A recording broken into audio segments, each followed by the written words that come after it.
Carl, we just have found that EPA made a narrow ruling to approve E15 for the newer cars. A lot of people are disappointed that the ruling wasn't any broader, but at least the EPA moved in that direction. What's your take on how this will be implemented? Well, the result is good for folks who grow fuel crops here in the state of Iowa. This is obviously the biggest ethanol producing state in the country. The decision that the agency made to allow limited licensing of E15 for newer vehicles, it's good news for us here in a state where we grow so much of our own fuel. The science led the agency to come to that decision. Thorough tests, working in conjunction with Department of Transportation, looks like it should allow the fuel to be used in the new wave of vehicles coming out.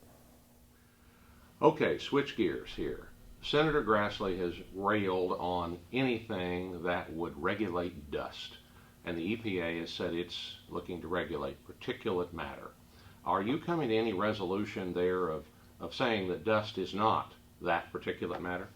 Let's go back to history. When the EPA administrator came out here 5 years ago, he said that the agency does not have the legal power or feasible means to regulate the dust generated from farm operations.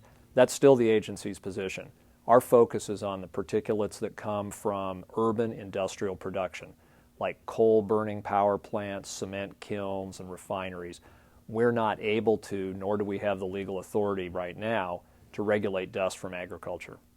Would you potentially have the authority to regulate particulate matter from diesel engines that are on farm equipment? That would require a much different reading of the Clean Air Act than the courts have given us right now. And since we're in the business of following the law, we can't move unless there's a decision differently than the ones we have now. We've got plenty to do in urban areas to manage emissions from diesel vehicles. That's really where the public health challenges are, where most of the nation's population lives, not out in the countryside. Atrazine. Atrazine has been on the market a long time. It's economical, and we really don't have a replacement for it. The agency still keeps studying it. Is there any action imminent? The agency studies atrazine because this agency follows the science. We've always had a principle of letting the science drive the regulation. Because the chemical is so popular and is widespread, its presence in drinking water requires the agency to take a look at new health studies as they become available. There's been a ton of studies out there. The agency has asked reputable scientists throughout the industry to take a look at it. We'll be driven by their scientific results. We're not anywhere near making new regulations on atrazine. We're in the business of taking a look to see what the science says.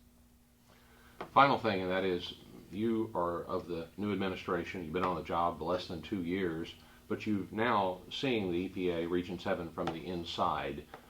What's your take on what your agency does in support of the environment, but also in cooperation with agriculture? We're the best partner that anybody has who's concerned about healthy landscapes, clean waters, and a productive agricultural sector.